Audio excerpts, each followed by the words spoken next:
সে এক নির্জন রাত, আধারে ঘেরা গহন স্তব্ধতা, ঝিরিঝিরি বর্ষার ধ্বনি, অভয়হীন নির্বেদ্য শ্রাবণ মাস।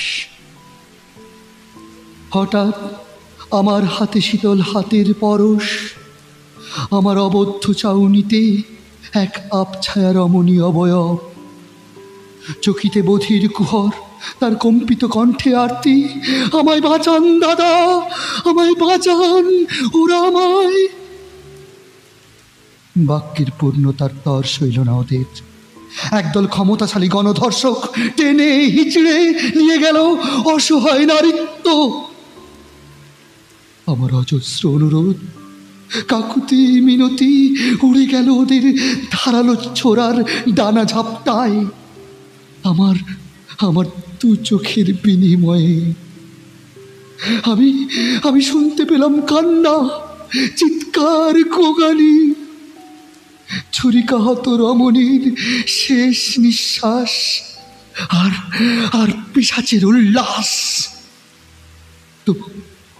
তবু দেখতে কিছুই পেলাম না। ব্যথায় যন্ত্রণায় ছটফট করছি। শুনতে পেলাম,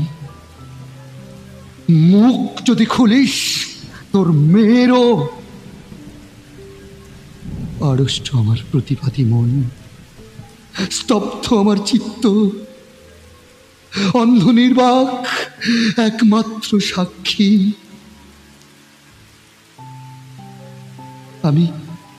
আমি ছাপোষা মানুষ। মেয়ে আমার সুখে সংসার করছে, এক নাতি ও এক নাতনি। সংসারে আবদ্ধ, বিবেকের কাছে দায়বদ্ধ আমি। তবু প্রায় 1 দশক পরেও আকাশে বাতাসে শুনতে পাই এক ধর্ষিত আত্মার সক্রন্দন আরতি, আমায় বাঁচান দাদা, আমায় বাঁচান।